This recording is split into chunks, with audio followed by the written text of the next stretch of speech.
The bullet grazed her shoulder the same moment 3 men on horseback rode past shouting words no decent woman should ever have to hear. And Tabitha Owens knew with absolute certainty that her old life had died somewhere between St. Louis and this God-forsaken stretch of Oklahoma territory in the summer of 1883. She pressed herself against the rough wooden wall of the saloon, her calico dress torn at the hem, dust coating every inch of her skin, and watched as the riders disappeared into the gathering dusk. Blood seeped through her fingers where she clutched her shoulder, but the wound was shallow, more insult than injury. What hurt far worse were the words that had followed her like a curse ever since she had fled Missouri 3 weeks ago. Women like you do not deserve love. Women like you are ruined. Women like you should crawl into a hole and die. Her aunt had said those words, her face twisted with disgust. Her former employer, the respectable Mrs.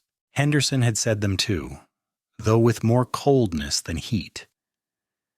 Even the minister who had known her since childhood had looked at her with pity and proclaimed that she had made her bed and must now lie in it, alone and forsaken.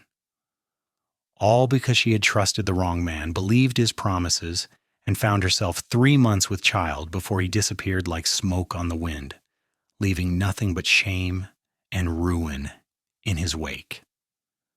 Tabitha pushed away from the wall and stumbled forward, her vision blurring with tears and exhaustion. She had lost the baby 2 weeks into her journey west, the cramping and blood coming in the middle of the night while she huddled beneath a wagon. The physical pain had been terrible, but the emptiness that followed was worse. She had lost everything: her reputation, her child, her future, and gained nothing but the knowledge that the world was far crueler than she had ever imagined. Muskogee was supposed to be her salvation. She had heard that the Oklahoma Territory was full of people running from something, that no one asked too many questions, that a woman alone might find work and build a new life. But 3 days in this dusty town had taught her otherwise. The respectable families wanted references she could not provide. The shopkeepers took one look at her worn dress and haunted eyes and turned her away. The only offers she had received came from men who made it clear exactly what kind of work they thought she was suited for. She made it another block before her legs gave out. She sank down on the wooden steps of a building, not even caring what it was, and let the tears come. Her shoulder throbbed. Her stomach was hollow with hunger. She had exactly 47 cents left to her name and nowhere to sleep tonight. The sun was setting, painting the sky in shades of orange and purple that would have been beautiful if she had any beauty left in her soul to appreciate it. "Madam, you are bleeding." The voice was deep and rough, with a slight drawl of Texas in it. Tabitha looked up through her tears to see a man standing a few feet away, his face shadowed by the brim of his hat. He was tall, broad-shouldered, dressed in worn denim and a dusty brown shirt. A gun belt hung low on his hips, and his boots were scuffed with hard use. Everything about him suggested danger, and Tabitha was too tired to be afraid. "I am aware," she said, her voice hoarse. "Thank you for your concern." He stepped closer, and she could see his face now in the dying light. He was perhaps 25 or 26, with strong features weathered by sun and wind, a jaw dark with stubble, and eyes that were a startling clear gray. There was a scar along his left cheekbone, white against his tanned skin. "That wound needs tending," he said. "You should see the doctor." "I cannot afford a doctor." The words came out flat, matter of fact. She was beyond pride now. Was beyond. He studied her for a long moment, those gray eyes taking in her torn dress, her bleeding shoulder, her tear-stained face. She waited for the judgment, the dismissal, the crude proposition. Instead, he removed his hat and ran a hand through dark hair that needed cutting. "My name is Zachary Young," he said. "I work at the Triple Bar Ranch about 5 miles outside town. The foreman's wife is good with wounds, and she would not charge you anything. I can take you there if you are willing." Tabitha stared at him. Why would you help me? Something flickered across his face, too quick to read. Because you need help, and I am here. You do not know anything about me. I know you are hurt and alone, and it is getting dark. He settled his hat back on his head. That is enough. She should refuse. Every lesson her mother had ever taught her about propriety and danger screamed at her to refuse, but her mother was dead, and all those lessons had done nothing to protect her from ruin. What did she have left to lose? All right, she whispered. Zachary Young nodded and moved to help her to her feet. His hands were careful, supporting her without presumption. Up close, she could smell leather and horse and something clean like soap.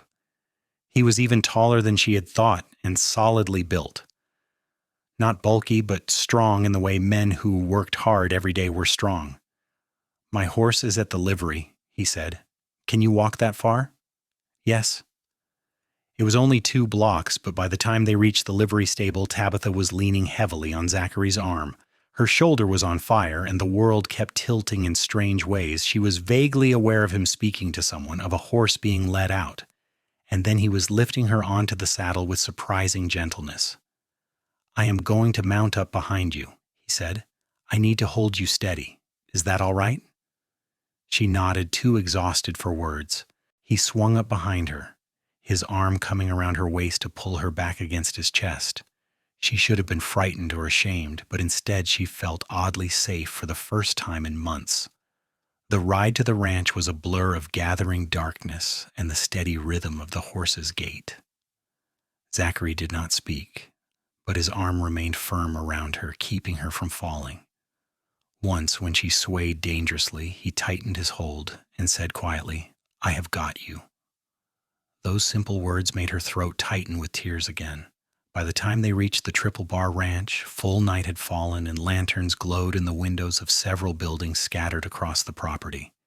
Zachary guided the horse to a neat cabin set back from the main house and dismounted carefully, then reached up to lift Tabitha down. Her legs would not hold her, and she would have fallen if he had not caught her. Martha, he called toward the cabin, I need your help. The door opened, spilling warm light across the porch, and a woman appeared. She was perhaps 40, with brown hair pulled back in a sensible bun and a face that spoke of kindness and competence in equal measure. Good Lord, Zachary, what happened?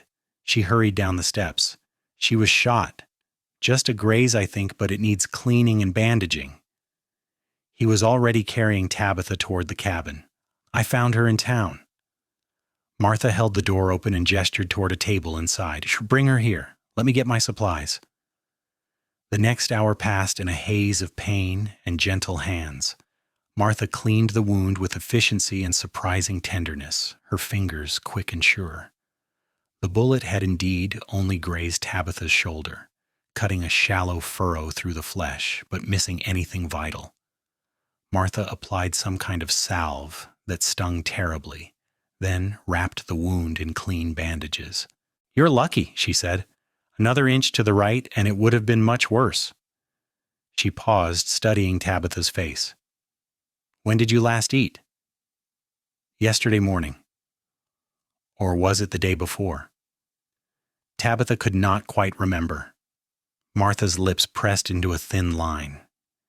She looked over at Zachary, who had been standing quietly near the door.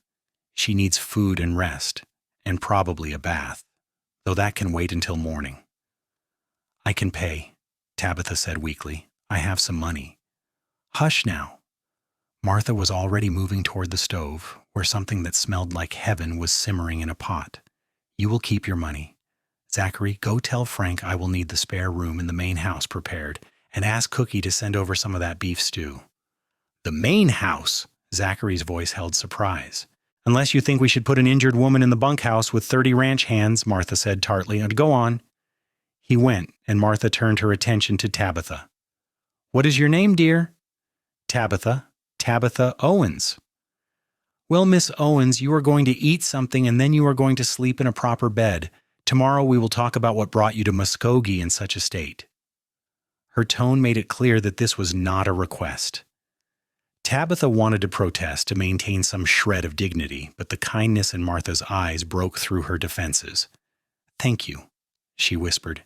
"You do not have to do this." "Of course I do not have to, Martha said, ladling stew into a bowl. "But what kind of Christian would I be if I turned away someone in need? Now eat." The stew was the best thing Tabitha had ever tasted. She forced herself to eat slowly, though her stomach screamed for more. Martha watched her with the keen eye of a woman who had nursed many people back to health. "You have come a long way," Martha observed. "Missouri, by your accent." "St. Louis." There seemed no point in lying. Running from something or towards something? Tabitha's hands tightened on the spoon. "Does it matter?" "Not particularly. The Oklahoma Territory is full of people with pasts they would rather forget."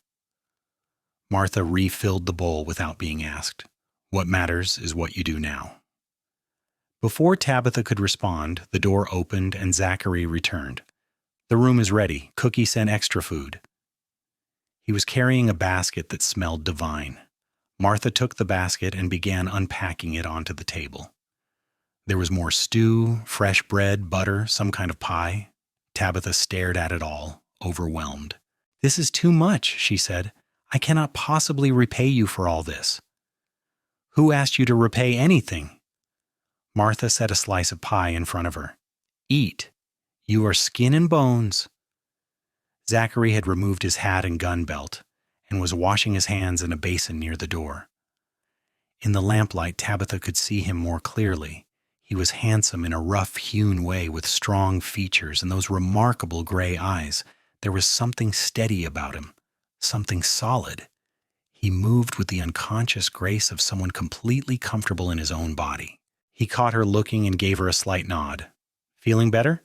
"Yes, thank you for helping me." "Like I said, you needed help." He dried his hands and came to sit at the table, though he made sure to leave plenty of space between them. "Those men who rode past you, did you know them?" Tabitha shook her head. "I've never seen them before. They just started shooting."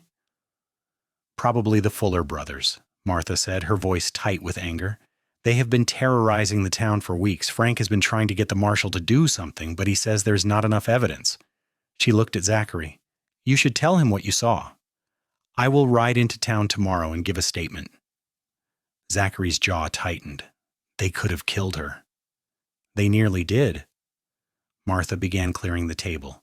"But she is safe now, and that is what matters. Come on, Miss Owens, let me show you to your room." The main house was larger than Tabitha had expected, with a spacious main room and several bedrooms branching off a central hallway. Martha led her to a small but clean room with a real bed, a washstand, and a window that looked out over the darkened prairie. "There is water in the pitcher and clean towels," Martha said. "I will bring you one of my nightgowns. Yours is beyond repair." "Mrs. Martha, I do not know how to thank you."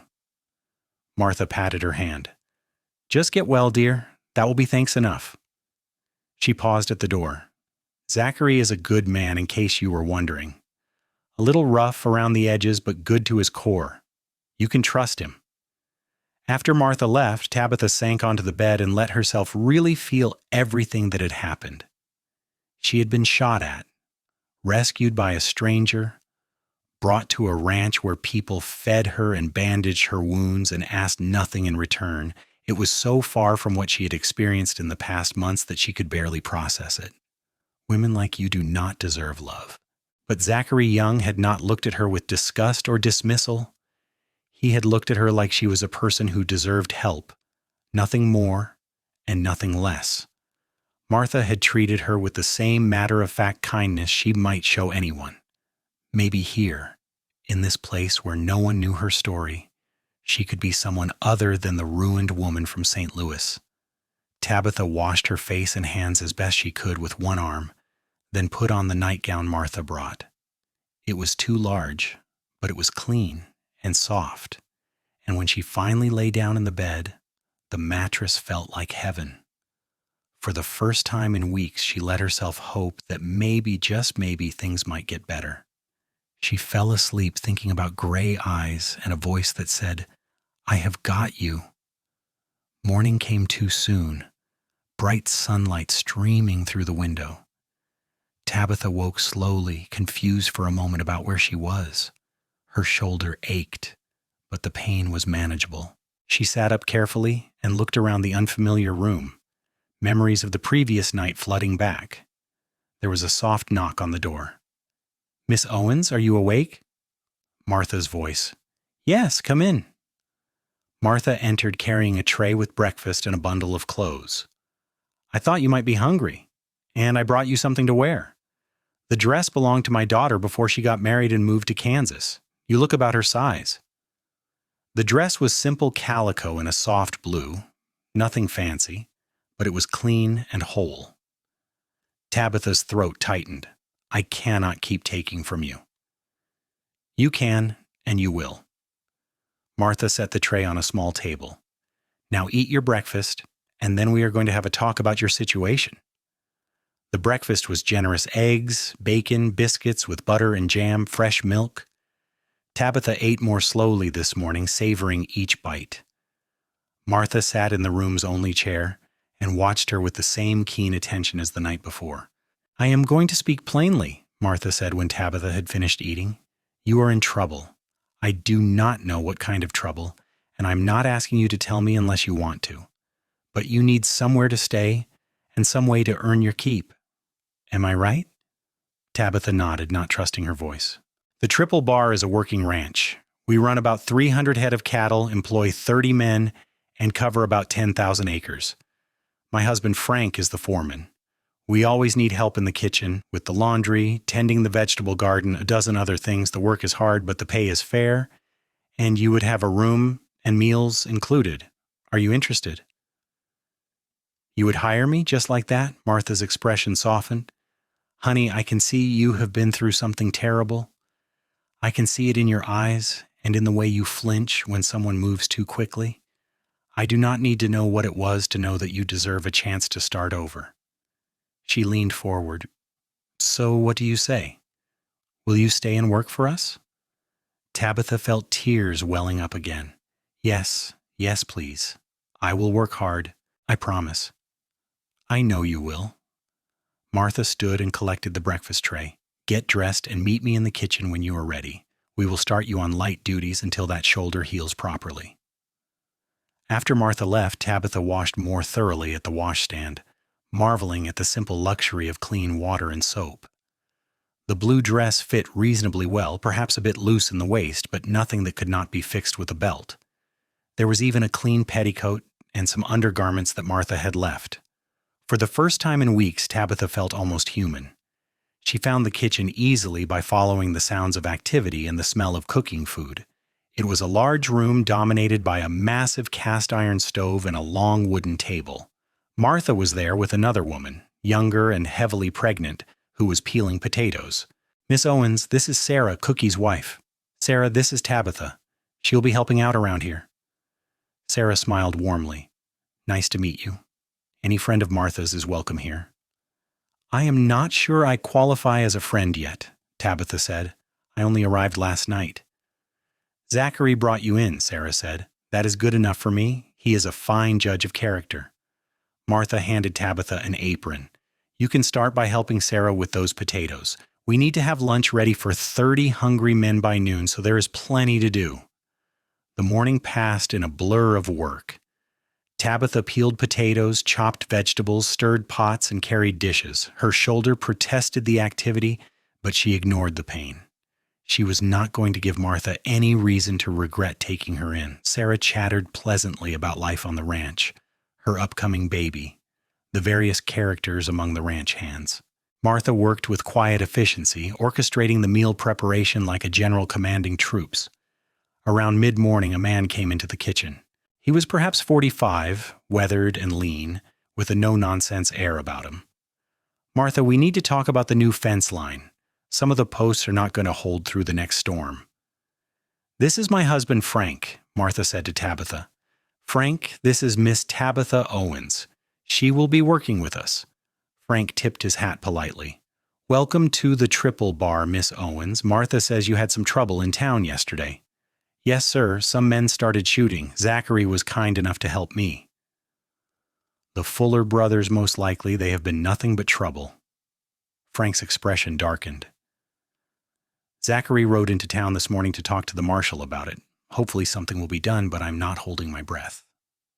At noon, Martha rang a large bell outside the kitchen door, and men began streaming in from all directions. They washed at a long trough outside, then filed into the adjacent dining hall, which was really just a large room with several long tables and benches. Tabitha helped carry out platters of food-fried chicken, potatoes, beans, biscuits, gravy. The men were polite, calling her madam and thanking her, though she caught a few curious looks. Zachary came in late, still dusty from his ride. He washed up and took a seat at the end of one table, his eyes finding Tabitha across the room. He nodded to her, and she felt her cheeks warm for reasons she could not quite explain. After the meal, when the men had gone back to work and the kitchen was being cleaned, Martha sent Tabitha out to the vegetable garden with a basket. "We need tomatoes and green beans for supper. The garden is behind the house. Take your time, and do not overdo it with that shoulder." The garden was a good size, neat rows of plants thriving despite the Oklahoma heat. Tabitha had just started picking tomatoes when she heard footsteps behind her. She turned to find Zachary approaching, his hat in his hands. "Afternoon, son," he said. "I wanted to check on you, make sure you were all right after yesterday." "I'm fine. Thanks to you." She set a tomato carefully in the basket. "Martha said you went to see the marshal. For all the good it will do, he says unless someone was actually killed, there is not much he can do about some wild shooting." Zachary's frustration was evident. Those Fuller brothers think they can do whatever they want, and so far they have been right. "I am just glad to be here and not in town anymore." Tabitha picked another tomato.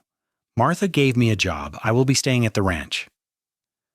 Something flickered in Zachary's eyes, relief, maybe, or pleasure. "That is good. You will be safe here. Frank runs a tight ship, and the men are decent sorts for the most part." They worked in silence for a few minutes, Zachary helping her reach some of the higher tomatoes. His presence was oddly comfortable, not threatening or presumptuous. Finally, Tabitha gathered her courage and asked the question that had been bothering her since yesterday. "Why did you help me? You do not know anything about me. I could be anyone, a thief, a criminal, anything." Zachary considered this, his gray eyes serious. "My mother used to say that love and kindness were for everyone breathing. Not just the people who deserved it or earned it, but everyone. She said the moment you start deciding who is worthy of help and who is not, you lose your own humanity." He paused. "She died when I was 16, and I have tried to live by that ever since." Tabitha's hands stilled on the basket. "People in St. Louis told me that love was not for women like me." "What kind of woman are you, then?" "The ruined kind, the shameful kind, the kind decent people cross the street to avoid." The words came out bitter, all the pain of the past months flooding back. Zachary shook his head slowly. "I do not see a ruined woman. I see someone who has been hurt, someone who is trying to survive. That does not make you less worthy of kindness or love or anything else. You say that now, but you do not know what I did. Does it matter?" He moved closer, his voice gentle. "Whatever happened to you, it does not change the fact that you are a person who deserves to be treated with decency. That is not conditional, Miss Owens. It just is." Tabitha felt tears threatening again.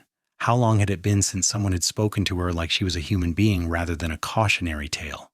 Most people do not see it that way. Then most people are wrong. He said it so simply, so matter-of-factly that she almost believed him. They finished collecting vegetables in companionable silence, and Zachary carried the heavy basket back to the kitchen for her. As they walked, Tabitha found herself studying him from the corner of her eye. He was different from any man she had known, rougher, certainly, but there was a fundamental decency in him that shone through. He treated her like she mattered, like her past was irrelevant to her present worth. It was dangerous to feel this way, she told herself.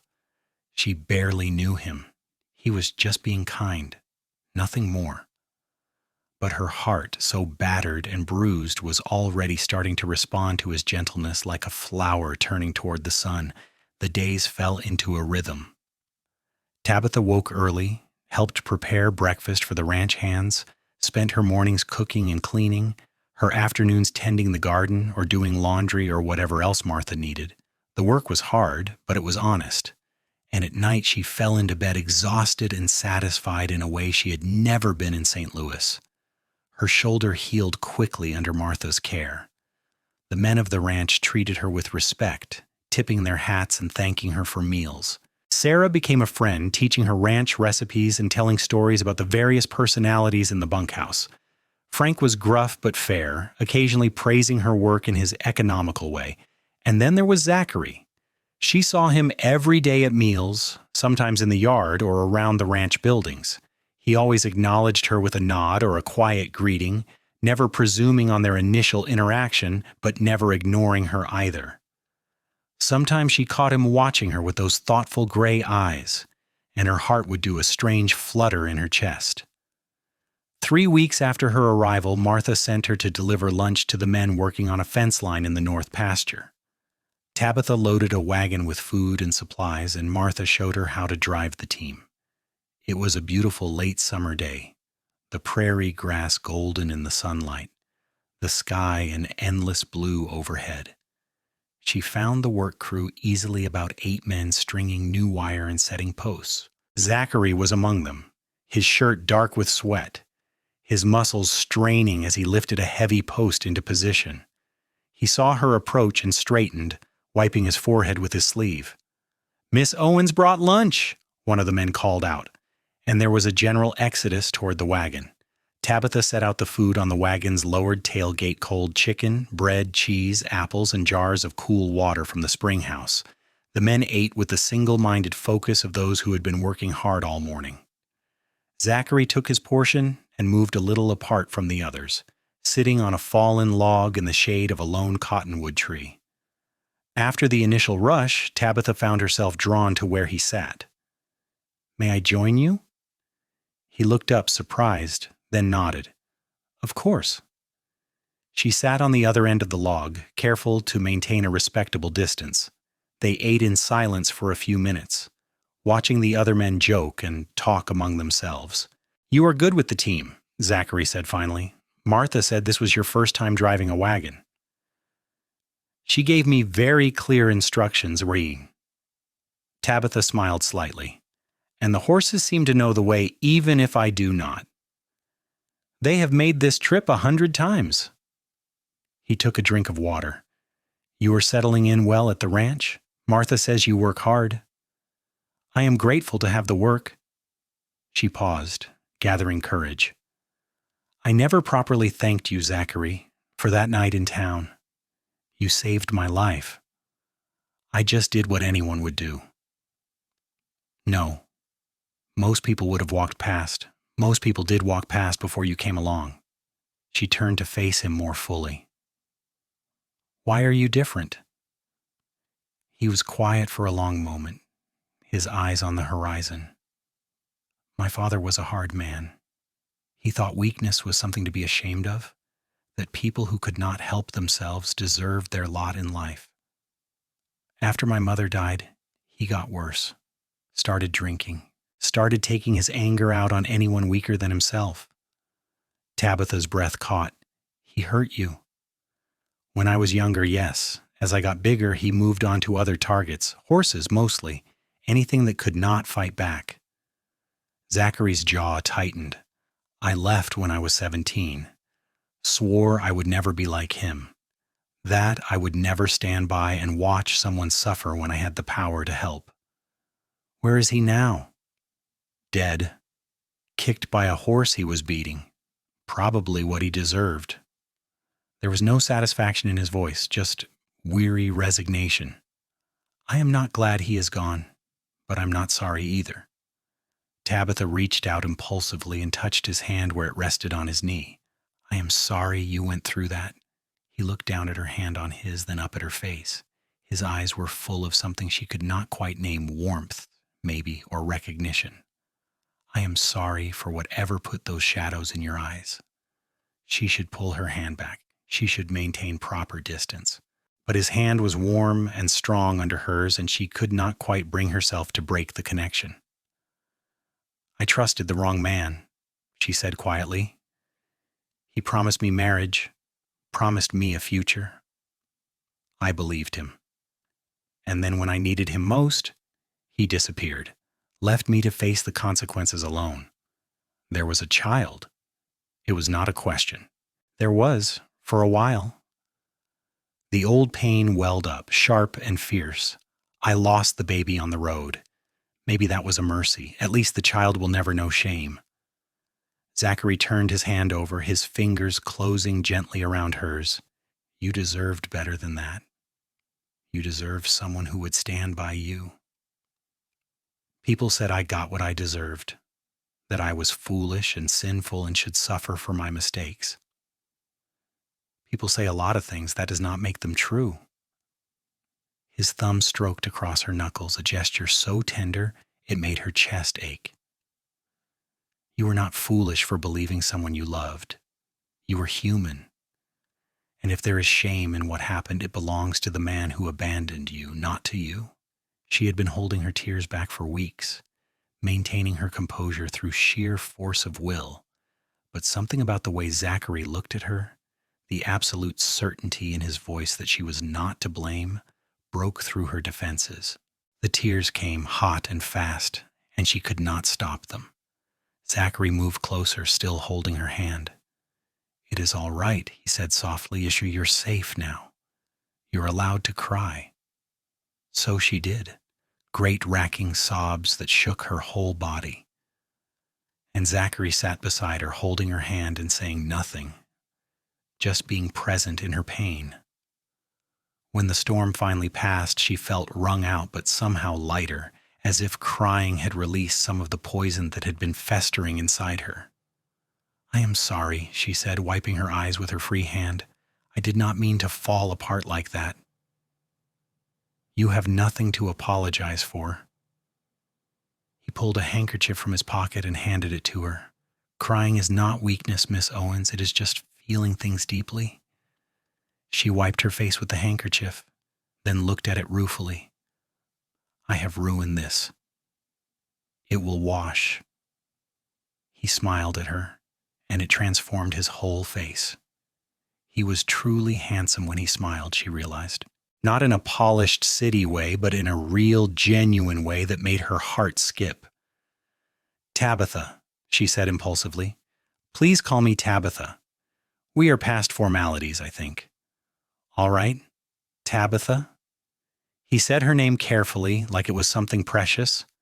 And you should call me Zachary, or Zach if you prefer. Zachary suits you better. She found herself smiling despite her tears. Zach sounds too casual for someone so serious.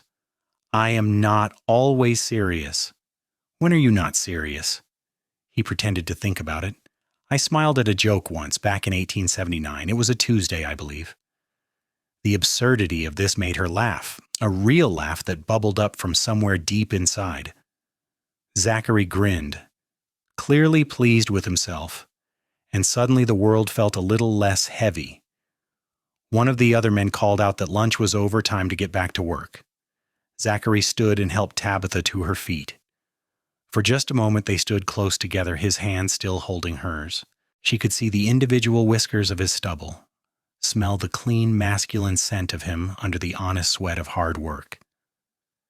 Thank you, she said softly, for listening, for not judging.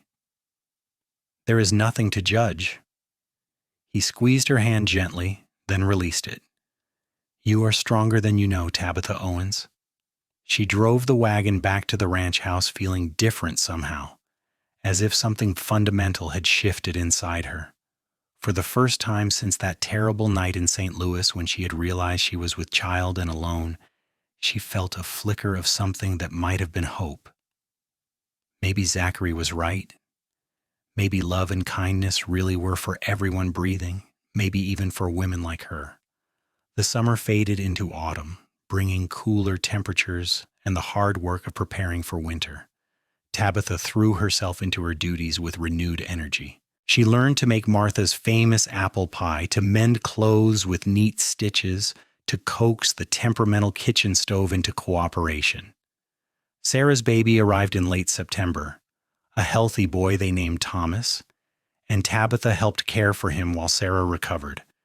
Through it all, she was aware of Zachary in a way she had never been aware of anyone.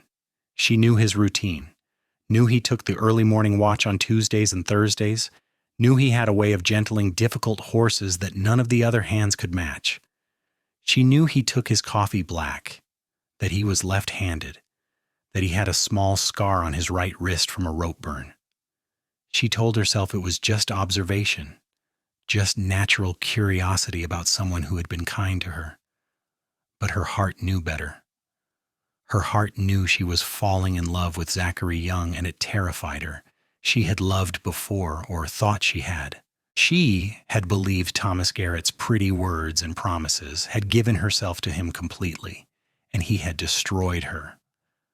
How could she trust her own judgment again? How could she risk her heart when it had barely begun to heal? But Zachary was different. She knew it in her bones, in the way he treated everyone around him with the same quiet respect. She saw it in how he cared for the horses, in how he stood up for one of the younger ranch hands when another was bullying him, in how he always had time to help someone struggling with a task. One evening in early October, Tabitha was coming back from the chicken coop with a basket of eggs when she heard raised voices from the barn. She recognized one as Zachary's, though she had never heard him sound so angry before. "I do not care what you think you saw, Jensen. You will not speak about her that way. I am just saying what everyone is thinking." This was a different voice, belonging to a ranch hand named Pike Jensen, who had arrived a few weeks earlier. A woman alone, no family, no references, shows up out of nowhere, and suddenly she's living on the ranch. We all know what that means. It means she is working here, same as the rest of us. Her past is her own business. Come on, Young, we all know what kind of woman she is, and I heard Frank saying she came from St. Louis. Probably worked in one of those fancy brothels until she got too old or too used up. There was a sound of something hitting something else. Hard. And then Pike's voice rose in anger. "You broke my nose, you bastard." "Talk about her like that again, and I will break more than your nose." Zachary's voice was ice cold. "Miss Owens is a decent woman who works hard and minds her own business. She deserves your respect. And if you cannot give her that, then you can pack your things and get off this ranch. You cannot fire me, only Frank can do that. Then let us go ask Frank." Heavy footsteps, and then Zachary and Pike emerged from the barn. Pike was holding a hand to his bleeding nose, his face twisted with rage. Zachary looked controlled but dangerous, every muscle tense. They both stopped short when they saw Tabitha standing there with her basket of eggs. Pike spat blood in the dirt. "Speak of the devil." "That is enough." Frank appeared from the direction of the main house, his expression thunderous. "I heard the whole thing from my office. Jensen, you are fired. I want you off this property within the hour." "You are taking his side?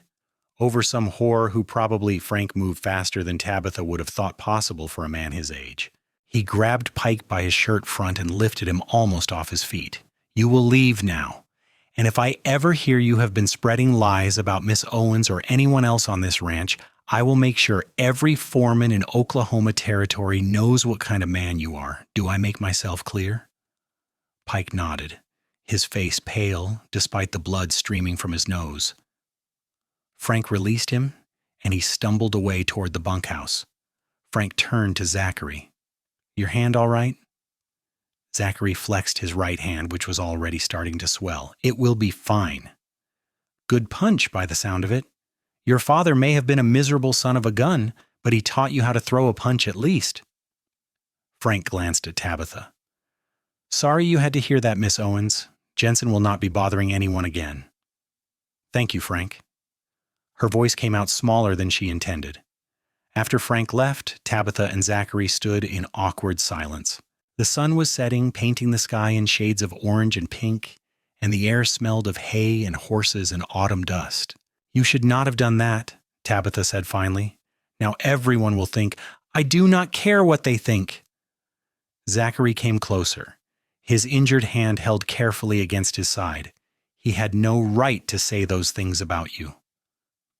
"But they are true." The words came out in a rush. "Not about being a prostitute. I never, but the rest of it. I did give myself to a man outside of marriage. I was pregnant. I am exactly what people say I am." "No." Zachary's voice was firm. "You are a woman who made a mistake in trusting someone. That does not define you, Tabitha. You are kind and hardworking and brave. You left everything you knew to start over in a place where no one would help you. That takes more courage than most people will ever have." "You keep saying things like that." She set the basket down because her hands were shaking. "You keep defending me, being kind to me. Why? You really do not know?" He took another step closer, and now they were nearly touching. In the fading light, his eyes looked almost silver. "I care about you, Tabitha. More than I probably should, more than is wise, but I cannot help it." Her breath caught. "Zachary, you do not have to say anything. I know I am not much, just a cowboy with a violent father and no prospects beyond working another man's ranch, but I want you to know that I see you. Not what happened to you, not what people say about you, just you. And what I see is someone worth caring about." All the walls she had built around her heart, all the defenses she had carefully constructed, crumbled in that moment. She reached up and touched his face, feeling the rasp of stubble under her palm, the warmth of his skin. "I care about you too," she whispered. "I have been trying not to, but I do." His hand came up to cover hers where it rested on his face. "You do not have to be afraid. I would never hurt you the way he did. I would rather die than cause you that kind of pain." "I know." And she did know it, with a certainty that went beyond logic or reason. "But I am still afraid of what people will say, of what it means, of losing you if I let myself love you." "Then we will take it slow. No pressure, no expectations, just let me court you properly. Let me show you that not all men are like Thomas Garrett." "You know his name." "Martha mentioned it once. She was worried about you." He smiled slightly. "I may have asked about you more than I should have." Despite everything, Tabitha felt herself smiling too. "I may have asked about you as well." "Then we are even." He leaned forward slowly, giving her time to pull away, and pressed a gentle kiss to her forehead. It was chaste, almost brotherly, but it sent warmth flooding through her entire body. When he pulled back, his eyes were serious again. "I meant what I said, Tabitha. Love is for everyone breathing, including you, especially you." She wanted to believe him. God, how she wanted to believe him. But years of being told otherwise, of being made to feel worthless and shameful, could not be erased in a single moment. "I need time," she said, "to trust this, to trust myself." "Take all the time you need. I am not going anywhere." Over the following weeks, Zachary proved as good as his word.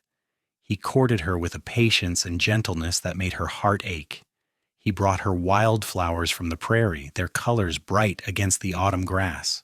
He saved her the best pieces of fruit from the orchard.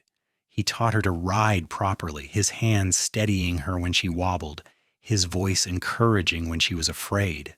They talked for hours, sharing stories of their past, their hopes for the future, their thoughts on everything from religion to politics to the best way to make biscuits. Zachary told her about his mother, who had been kind and generous despite her husband's cruelty. Tabitha told him about her childhood in St. Louis, her strict but loving parents, who had both died of influenza when she was 18, leaving her alone in the world. "That is when you met him," Zachary said. "They were sitting on the porch of the main house one evening watching the stars come out. When you were vulnerable and alone."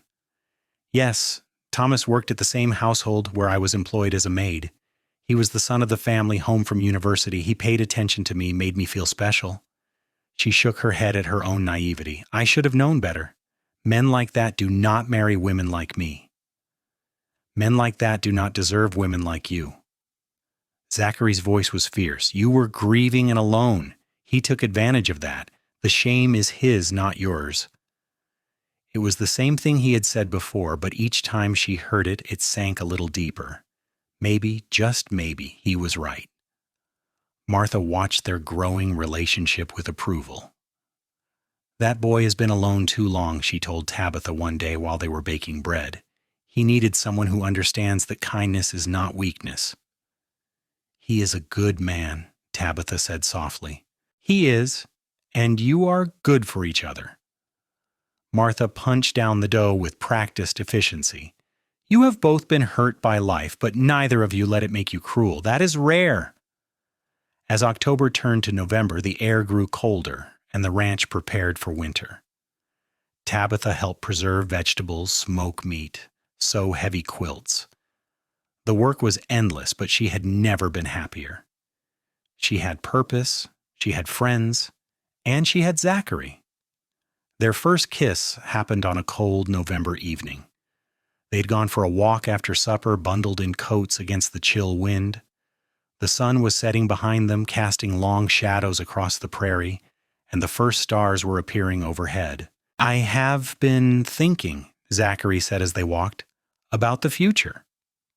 What about it? I have saved most of my wages for the past 8 years. I have enough to buy some land, maybe start my own small ranch. Nothing fancy, but enough to make a living. He stopped walking and turned to face her. I know we have not been courting long, but I also know what I feel. And I need you to know that I am serious about this. About you. Tabitha's heart was pounding. What are you saying? I am saying that I love you. I know it is too soon to ask you to marry me, and I'm not asking that. Not yet. But I want you to know my intentions. I want a future with you, Tabitha, if you will have me. You love me. She said it wonderingly, as if testing the words. With everything I am. He cupped her face gently in his hands. You are brave and strong and kind. You have been through hell, and you came out the other side still able to laugh, still able to care about others. How could I not love you? She had been so certain that love was not for women like her, that she had used up her chance, ruined her prospects, condemned herself to a life alone. But here was Zachary Young, this good, decent man, saying he loved her, not despite what had happened to her, but knowing all of it and loving her anyway. I love you too, she said, and the words felt like freedom. I tried not to, but I do. He smiled, that rare, transformative smile that lit up his whole face. Can I kiss you? Yes. He kissed her softly, gently, as if she were something precious. His lips were warm despite the cold evening, and his hands on her face were steady and sure. It was nothing like the kisses Thomas had given her, demanding, taking, leaving her feeling used. This was different. This was Zachary offering himself to her, but only as much as she wanted to take. When they finally pulled apart, both breathing hard, he rested his forehead against hers. I will spend the rest of my life making sure you know you are loved, that you deserve to be loved. I am starting to believe it, she whispered, because of you. They stood there, in the gathering darkness, holding each other, and Tabitha felt something she had not felt in a very long time. Peace. Winter came hard that year, with snow falling early and often. The ranch work continued despite the cold, and Tabitha learned to layer clothing like an expert, to keep her hands moving to prevent frostbite, to appreciate the small warmth of the kitchen stove. Zachary was busier during the winter, riding out in all weather to check on cattle, to break ice in water troughs, to mend fences damaged by snow and wind. But he always made time for Tabitha, always found moments to steal away with her for a few precious minutes of conversation and warmth. On Christmas Eve, the ranch held a celebration in the main house. Martha and Tabitha had been cooking for days, preparing a feast for all the ranch hands. There was roast beef and potatoes, pies and cakes, even some whiskey Frank had been saving for a special occasion. After dinner, someone produced a fiddle, and there was dancing. Tabitha found herself swept into a reel, passed from partner to partner, laughing and breathless. When the music slowed, Zachary claimed her for a waltz. They moved together naturally, as if they had been dancing together for years. "I have something for you," Zachary said as they swayed to the music. "A Christmas gift." "You did not have to get me anything." "I wanted to." When the dance ended, he led her to a quieter corner and pulled a small package from his pocket. "It is not much, but I hope you like it." She unwrapped it carefully to find a delicate silver locket on a chain. Inside was a tiny photograph of her and Zachary, taken by an itinerant photographer who had passed through Muskogee a few weeks earlier. She had not even known Zachary had purchased a copy. "So you always have a reminder," he said softly, "that you are loved, that you matter to someone." Her eyes filled with tears. "It is beautiful. Thank you. Let me put it on you." He fastened the locket around her neck with careful hands, his fingers lingering on her skin. When she turned to face him, his eyes were dark with emotion. "I want to ask you something," he said, "and you can say no. I will understand. Ask me. Marry me." The words came out in a rush, as if he had been holding them back for too long. "I know I said I would wait, but I cannot. I love you, Tabitha.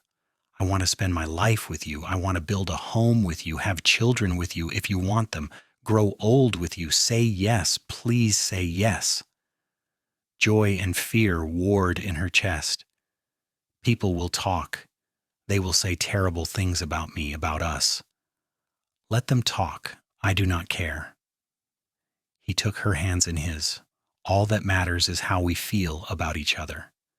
You told me once that people said love was not for women like you, but I am telling you that love is for everyone breathing, including you, especially you. Marry me, and I will spend every day proving that to you." She thought about everything she had been through, the shame, the abandonment, the terrible journey west, the gunshot in Muskogee that had nearly killed her. And then she thought about everything that had come after. Martha's kindness, Frank's gruff acceptance, Sarah's friendship. Most of all, Zachary's unwavering belief that she was worthy of love. Maybe she was. Maybe he was right. Maybe love really was for everyone breathing. "Yes," she said, and the word felt like coming home. "Yes, I will marry you." Zachary's face lit up with a happiness so profound it took her breath away. He picked her up and spun her around, right there in the corner of the room, laughing with pure joy. When he set her down, he kissed her thoroughly, not caring who might see. Martha found them a few minutes later, both flushed and grinning like fools. She took one look at them and smiled. "Well, it is about time. I was wondering when you would finally ask her, Zachary Young. You knew I was going to? Anyone with eyes could see how you felt about each other." She hugged them both. "I am so happy for you. When is the wedding?" "As soon as possible," Zachary said. "I have waited long enough." They were married on a cold January morning in 1884 in the small church in Muskogee. Martha stood up with Tabitha, and Frank stood with Zachary. Most of the ranch hands attended, along with various townspeople who had come to know and respect Tabitha over the past months. The minister was an old man who had seen everything the frontier had to offer, and he conducted the ceremony with simple warmth. When he pronounced them man and wife, Zachary kissed her with a tenderness that made her cry. They were tears of happiness this time, pure and uncomplicated. The reception was held at the ranch, another feast prepared by Martha with Tabitha's help. There was dancing and laughter and toasts to the happy couple. Even Frank, normally so taciturn, gave a speech about how Zachary was like a son to him and how proud he was to see him married to such a fine woman. As the sun set on their wedding day, Zachary and Tabitha slipped away to the small cabin Frank had helped Zachary build on a piece of land about a mile from the main ranch buildings. It was modest, just 2 rooms and a sleeping loft, but it was theirs. "Welcome home, Mrs. Young," Zachary said as he carried her across the threshold. Mrs. Young. Tabitha had never thought she would have a new name, a fresh start, a chance to be someone other than the ruined woman from St. Louis. That night, When Zachary made love to her, it was nothing like what she had experienced with Thomas. There was no shame, no guilt, no feeling of being used. Instead, there was tenderness and care, a giving and receiving that left her feeling cherished and whole. Afterward, as they lay tangled together in the darkness, Zachary traced idle patterns on her arm. "Happy?" he asked softly. "So happy I am afraid it is a dream." "It is not a dream. This is real. We are real." He kissed her forehead. "And I'm going to spend every day of the rest of my life making sure you never doubt that you are loved." "I believe you," she said. And she did. The months that followed were the happiest of Tabitha's life. She and Zachary fell into an easy rhythm, working together to build their life. They raised chickens and planted a large vegetable garden. Zachary continued working at the Triple Bar while saving money to expand their own small herd. Tabitha took in sewing and helped Martha with the ranch cooking. It was hard work, the kind that left them exhausted by nightfall, but it was good work, building something together. And at night they had each other talking by the fire, making love in their bed, dreaming about the future. Spring came, bringing new life to the prairie. Tabitha planted flowers around their cabin, wanting to make it beautiful. Zachary built her a rocking chair for the porch, shaping and sanding the wood until it was smooth as silk. It was on a warm May evening as they sat together on that porch watching the sunset that Tabitha told him the news she had been holding inside for a week. "I am with child," she said quietly. Zachary went very still. Then he turned to look at her, his eyes searching her face. "Are you sure?" "Yes, I have been sick in the mornings, and my courses have not come. I recognize the signs." She bit her lip. "Are you happy?" "Happy?" He pulled her into his arms, holding her tight. "I am beyond happy. I am terrified and thrilled and grateful all at once." He pulled back to look at her. "How do you feel after what happened before?" "I am afraid," she admitted, "but also hopeful. I am stronger now, and I'm not alone this time. I have you." "You have me? Always?" He placed his hand gently on her still flat stomach. "We are going to be parents." The wonder in his voice made her smile. "Yes, in late November or early December, I think." That night, Zachary was even more tender with her than usual, treating her as if she were made of glass. It would have been annoying, except that she could see the love and fear in his eyes. He was terrified of losing her, of losing the baby, of not being able to protect them. So she let him fuss, let him be gentle, and loved him all the more for it. Martha was delighted when they told her the news. "I will help you through it," she promised. "Sarah and I both. You will be fine, Tabitha. Second babies are almost always easier." The summer passed in a haze of heat and work and slow preparation for the coming child. Tabitha's body changed, her belly growing round, and Zachary could not keep his hands off her. He loved to feel the baby kick, his face lighting up with wonder every time. "Our child," he would say, his hand spread across her stomach. "Our son or daughter." "Do you have a preference?" she asked him once. "Just healthy. That is all I care about." He kissed her temple.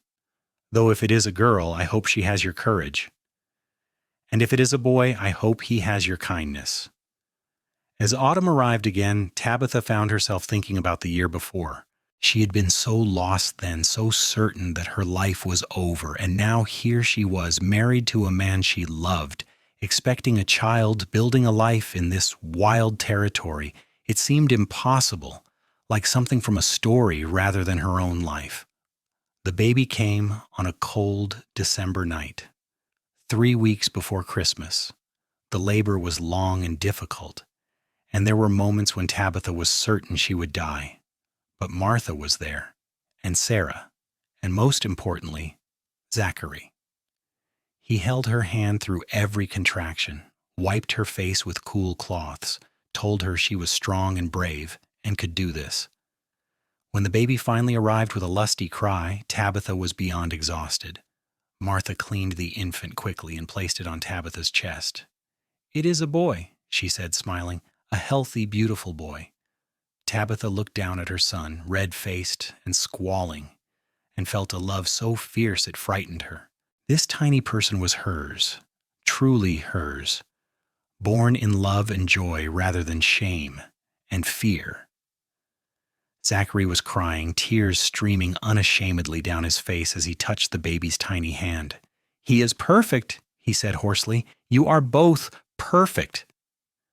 They named him William, after Zachary's mother, whose maiden name had been Williams.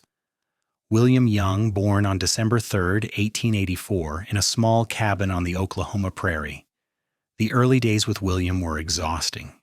He cried often and slept little, and Tabitha was still recovering from the birth, but Zachary proved to be a natural father. He walked the floor with William when he would not settle, changed his diapers without complaint, sang to him in a surprisingly good baritone.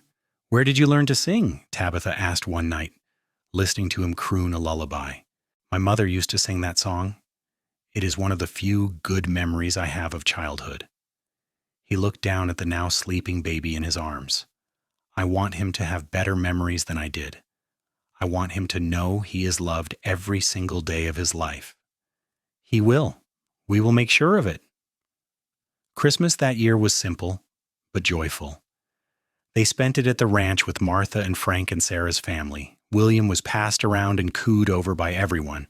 Watching Zachary show off their son with such obvious pride, Tabitha felt her heart might burst. Later, as they walked back to their cabin under a sky full of stars, William bundled against Zachary's chest, Tabitha thought about how much had changed in just over a year. She had gone from a woman with no hope and no future to someone with everything she had ever wanted. "What are you thinking?" Zachary asked, catching her expression. "That I am grateful for everything. For you, for William, for this life we are building together." She took his free hand.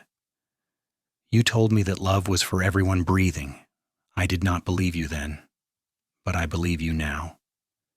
He stopped walking and kissed her, careful not to jostle the baby. "I am grateful too. You gave me a reason to believe in goodness again. You and William both." They stood there in the cold December night, the three of them together, and Tabitha knew with absolute certainty that she was exactly where she was supposed to be. The years passed in the way they do when life is full and busy and good. William grew from a baby into a toddler, then a small boy with his father's gray eyes and his mother's dark hair. He was curious and adventurous, always getting into things, always asking questions. Zachary was endlessly patient with him, teaching him about horses and cattle, about the land and the sky, about being a good man. Tabitha continued her sewing business, which had grown by word of mouth. Women from Muskogee and the surrounding ranches brought her their mending and their special projects. She made wedding dresses and christening gowns, curtains, and quilts. The extra money helped them expand their small ranch, buying more cattle and more land. When William was 3, Tabitha found herself pregnant again. This time she was less afraid, more confident in her body's ability to bring a child safely into the world. The pregnancy was easier than the first, and when their daughter was born in the spring of 1888, the labor was mercifully short. They named her Rose because Tabitha had planted rose bushes around their cabin, and they had finally bloomed that spring. Rose Young was born with a full head of dark hair and lungs that could wake the dead. She was fierce from the start, demanding what she wanted when she wanted it. "She is like her mother," Zachary said proudly, cradling his tiny daughter, strong and determined. William was fascinated by his baby sister, wanting to help with everything. He brought her toys, sang her songs he made up himself, and cried when she cried. Watching her children together, Tabitha felt a contentment so deep it was almost painful. Life was not without challenges. There were hard winters and dry summers, cattle that died and crops that failed. There was the time William broke his arm falling from a tree, and the time Rose came down with scarlet fever and they thought they might lose her. There were difficult neighbors and financial struggles and all the ordinary trials of life on the frontier. But through it all, Tabitha and Zachary faced everything together. They had built something solid, something real. And when Tabitha looked back on that desperate woman who had stumbled into Muskogee with a bullet graze and no hope, she barely recognized her. On their 10th wedding anniversary, Zachary took her into town for dinner at the new hotel restaurant. It was a rare evening out, just the two of them, with Martha watching the children. Over roast chicken and potatoes, Zachary raised his glass of wine. "To my wife, who is more beautiful today than the day I married her." "You are biased," Tabitha said, but she was smiling. "Absolutely. But that does not make it less true." He reached across the table to take her hand. "Do you remember when I first saw you, sitting on those steps, bleeding and crying? I remember thinking you were either going to help me or rob me." He laughed. "I remember thinking you were the bravest person I had ever seen. You had been through hell, but you were still fighting." "I was giving up, actually. I had decided to just lie down and let fate take me. But you did not. You got up. You kept going." His thumb stroked across her knuckles. "That is who you are, Tabitha, a fighter, a survivor." "I survived because you helped me." She turned her hand over, lacing her fingers through his. "You saved my life that night, not just physically, but in every way that matters. You made me believe I was worth saving." "You were always worth it. I just helped you see that." After dinner, they walked through the town square, which had grown considerably in the decade since Tabitha had first arrived. There was a proper school now, and a church with a steeple and several new businesses. Muskogee was becoming a real town, growing along with the territory. "Do you ever miss St. Louis?" Zachary asked as they walked. "Never." She said it without hesitation. "This is my home now. This place, this life, you and the children. I do not miss who I was before because I like who I am now so much better. I like who you are too." He pulled her into the shadow of a building and kissed her, deep and slow. "I love you, Tabitha Young. More today than yesterday and less than tomorrow." "That is dangerously poetic for a cowboy," she teased. "You bring out my romantic side." He kissed her again, then pulled back with a grin. "Should we go home? I'm sure Martha will want to get back to her own bed." "In a minute." She looked up at the stars, brilliant in the clear Oklahoma sky. "I just want to stand here with you for a moment and appreciate how far we have come." So they stood there together, husband and wife, two people who had found each other in the darkness and built something beautiful in the light. Around them, the town was quiet. Most people already in bed. But Tabitha and Zachary were in no hurry. They had all the time in the world. The years continued to pass. William grew into a serious, thoughtful boy who loved books almost as much as he loved horses. Rose remained fierce and fearless, climbing trees and catching frogs and declaring that she was going to be a rancher like her papa when she grew up. Tabitha and Zachary added two more children to their family, another boy named Henry in 1891 and a girl named Grace in 1894. Their small ranch prospered, growing into a respectable operation. Zachary's reputation as a fair dealer and skilled horseman spread throughout the territory. Tabitha's sewing business became less necessary as the ranch income grew, but she kept it up because she enjoyed the work and the connection with other women. Frank retired in 1895, and Zachary was offered the foreman position at the Triple Bar, but he turned it down, preferring to focus on his own land.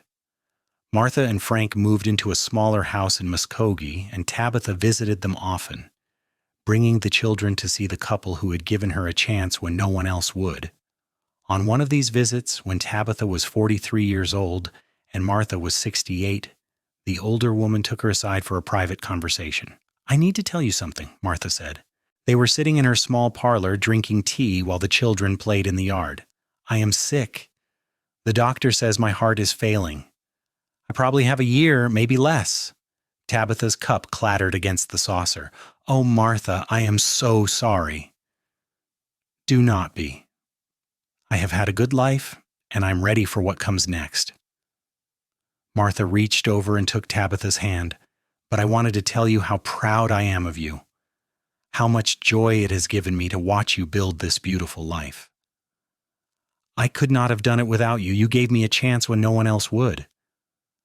I gave you a job. You did everything else yourself." Martha's eyes were bright with tears. "You took all that pain and shame they tried to bury you with, and you turned it into something beautiful. You became a wife, a mother, a pillar of this community. You proved them all wrong. I had help. Zachary never stopped believing in me." "That boy always did have good sense." Martha smiled. "I know he would have gone to his grave a bachelor if he had not found you. You were exactly what he needed." "We were what each other needed," Tabitha said softly. Martha died 6 months later, peacefully in her sleep with Frank by her side. The funeral was huge, with people coming from all over the territory to pay their respects to a woman who had touched so many lives. Tabitha delivered a eulogy, her voice steady despite her tears, thanking Martha for seeing past shame and fear to the person underneath. Zachary held her hand through the service, solid and present as he had been for 20 years. That night, as they lay in bed, he pulled her close. "She was right, you know," he said into the darkness. "What she told you about turning pain into something beautiful. You did that. You took all the terrible things that happened to you and refused to let them define you." "We did that," Tabitha corrected. "Together." "Together," he agreed, and kissed her forehead. Frank followed Martha a year later, dying in his sleep the same way she had. Their modest estate was split between their daughter in Kansas and Zachary, who they had always treated like a son. The money allowed Zachary and Tabitha to buy even more land, to build a larger house for their growing family, to ensure their children would have opportunities they had never had. William went to college in Kansas, studying agriculture and business. He returned to Oklahoma determined to modernize their ranch, to implement new techniques he had learned. Rose, true to her childhood declaration, became a skilled rancher who could rope and ride as well as any man. Henry showed an aptitude for breeding horses, developing a line that became known throughout the territory. Grace was the bookkeeper, managing the ranch's finances with a shrewd eye. But no matter how busy they all were, Sunday dinners were sacred. The whole family gathered at the big house Zachary and Tabitha had built, sharing food and stories and laughter. Sometimes there were arguments. Strong-willed people rarely agreed on everything, but there was always love underneath. Tabitha watched her children, and later her grandchildren, with a sense of wonder that never quite faded. She had given them something she had never had: a stable home. Parents who loved each other and loved them, the knowledge that they were valued and wanted. None of them would ever have to hear that love was not for people like them, because they would know from birth that love was for everyone. On her 60th birthday, the family threw a party that seemed to include half the territory. People came from miles around to celebrate, bringing food and gifts and stories. Tabitha stood on the porch of her home, watching the celebration spread across her yard, and felt overwhelmed with gratitude. Zachary came up behind her and wrapped his arms around her waist. His hair was gray now, his face lined with years of sun and work, but his gray eyes were still as clear as they had been the night he had found her in Muskogee. "Happy birthday, my love," he said, kissing her cheek. "Thank you." She leaned back against him, comfortable in the embrace after so many years. "Did you ever imagine this? When you picked up that frightened, desperate woman in town all those years ago? I knew you were special from the first moment. I just did not know how special yet." He turned her in his arms so they were facing each other. "You have given me everything I never knew I wanted: a home, children, a purpose. You made me believe that goodness could win over cruelty." "You did the same for me." She touched his face, tracing the lines there with tender familiarity. "You taught me that love really is for everyone breathing, even broken women who thought they were beyond redemption." "You were never broken, just bent a little." He smiled at her. "And you straightened yourself out just fine." She laughed and pulled him into a kiss, not caring that half the territory could see them. After 40 years of marriage, they had earned the right to kiss in public if they wanted to. The party continued around them, their children and grandchildren and friends celebrating life and love, and the bonds that held them all together. Somewhere, Tabitha thought, Martha was smiling. And maybe her own parents too, if they could see what she had made of her second chance. As the sun set on her 60th birthday, painting the Oklahoma sky in shades of orange and gold, Tabitha Young stood surrounded by everyone she loved and knew with absolute certainty that she was exactly where she was meant to be. Years continued their steady march. Zachary and Tabitha grew older, their bodies slowing, but their love as strong as ever. They handed over more and more of the ranch operations to their children, content to sit on the porch and watch the younger generations work. William married a teacher from Muskogee and gave them 4 grandchildren. Rose married a neighboring rancher and had 3 children of her own. Henry married his childhood sweetheart, and they had 5 children who all loved horses as much as their father. Grace married a banker and moved to Oklahoma City, but visited often with her 2 children. The house was always full of life and noise and love. Grandchildren ran through the rooms that Tabitha and Zachary had built, their laughter echoing off the walls. Sunday dinners grew even larger, requiring multiple tables and countless dishes. On their 50th wedding anniversary in January of 1934, the family threw an enormous celebration. By then, Oklahoma had been a state for nearly 30 years, and the wild frontier they had known was largely tamed. But some things never changed: the wide sky, the rolling prairie, the bonds of family and love. At the party, Zachary stood up to make a speech. He was 76 now, his hair white and his movements careful, but his voice was still strong. "Most of you know the story of how I met my wife," he said, "but I am going to tell it again because it is important." He looked at Tabitha, his eyes full of love. "I found her in Muskogee on a summer evening in 1883. She had been shot at, was bleeding and alone, with 47 cents to her name and no hope left. People had told her that love was not for women like her, that she was ruined and shameful and deserved to suffer. The room was completely silent, everyone listening, but I did not see a ruined woman. I saw someone brave who was still fighting, even when it would have been easier to give up. And I told her something my mother once told me, that love and kindness are for everyone breathing. Not just the people who earn it or deserve it, but everyone, because we are all human, we all struggle, and we all need grace." He held out his hand to Tabitha, who rose and came to stand beside him. "This woman has given me 50 years of love, 4 children, 14 grandchildren, and a life richer than I ever imagined possible. She proved everyone who doubted her wrong. She took shame and turned it into strength. She took pain and turned it into compassion. She is the finest person I have ever known, and I thank God every day that I was the one who found her on those steps." There was not a dry eye in the room. Tabitha was crying openly, and even Zachary's voice was thick with emotion. "So here is what I want all of you to remember," he said, looking around at his children and grandchildren. "Love is for everyone breathing. Do not ever let anyone tell you otherwise. Do not ever withhold your kindness because you think someone does not deserve it. You never know when one moment of compassion might change everything." The applause was thunderous.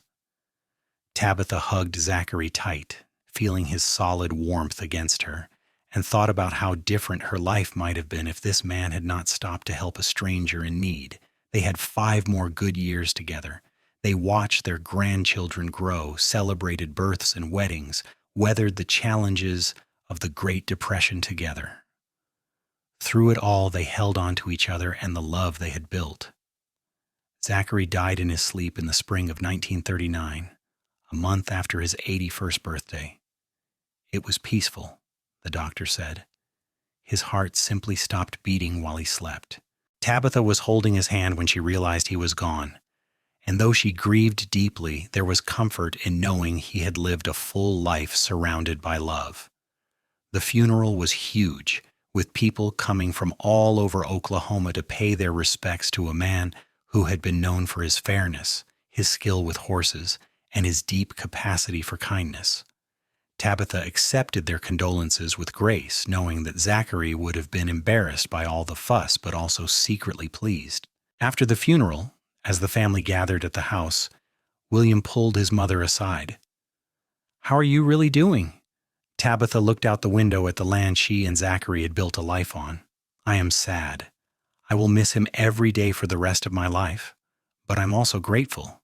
We had 55 years together, which is more than many people get. And he gave me something precious. He taught me that I was worth loving." "You taught him the same thing," William said. "He told me once that before he met you, he had accepted that he would always be alone, that someone with his history could not expect to be loved, but you changed that." Tabitha turned to her son, this serious, thoughtful man who looked so much like his father. "That is what love does. It transforms us. It makes us believe in goodness again." She lived another 12 years after Zachary's death, staying in the house they had built together, surrounded by family. She saw great-grandchildren born, saw the ranch continue to prosper, saw the world change in ways she could never have imagined when she was young. But no matter how much time passed, she never forgot that summer evening in 1883 when a cowboy with gray eyes had stopped to help a desperate woman. She never forgot the words he had said, that love was for everyone breathing. Those words had changed her life, had given her hope when she had none left. Tabitha Owens Young died peacefully in her sleep on a warm June night in 1951. She was 90 years old, surrounded by photos of the family she and Zachary had created in the home they had built together. Her last conscious thought was of him, waiting for her somewhere beyond the horizon. At her funeral, which was attended by more than 200 people, William read a letter his mother had written shortly before her death. In it, she told the story of coming to Oklahoma Territory as a desperate, ruined woman, of being rescued by a cowboy who believed love was for everyone, of building a life that exceeded her wildest dreams. "I want you all to remember," she had written, "that it is never too late to start over, that one person's kindness can change everything, that love really is for everyone breathing, including you, including me, including anyone who has been told they are not worthy of it. Never believe them. You are worthy, you are loved, and you can build something beautiful from even the darkest pain." The letter was passed down through generations of the Young family, a reminder of where they came from and what their family had been built on: love, second chances, and the unshakable belief that everyone deserves kindness. In the years that followed, the story of Zachary and Tabitha became something of a legend in Oklahoma. It was told at family gatherings and taught to children as an example of what real love looked like. Not the pretty, easy kind of love from fairy tales, but the real, messy, hard-won kind that came from choosing each other every single day, from believing in each other when no one else did, from building something together against all odds. The ranch they had started eventually became one of the largest and most successful in the state. But more important than its success was its reputation as a place that gave people second chances, that judged people on their character rather than their past, that treated everyone with the dignity and respect they deserved. Because Zachary and Tabitha had learned something vital in their years together, that love and kindness were not finite resources to be hoarded and carefully distributed only to the deserving. They were infinite, renewable, and the more you gave them away, the more you had to give. They told her love was not for women like her. But the cowboy said love was for everyone breathing. And in the end, he was right. Love was for everyone, the broken and the whole, the ashamed and the proud, the desperate and the hopeful. Love was for everyone, including a frightened woman on a street in Muskogee and a cowboy who stopped to help her. Their story proved it. And that proof lived on in their children, their grandchildren, their great-grandchildren, and everyone who heard their story and believed that maybe, just maybe, they were worthy of love too. Because if Tabitha Owens, the ruined woman from St. Louis, could find love and build a beautiful life, then anyone could. That was the real legacy of Zachary and Tabitha Young, not the land or the money or the success, but the hope they gave to everyone who heard their story that love really was for everyone breathing.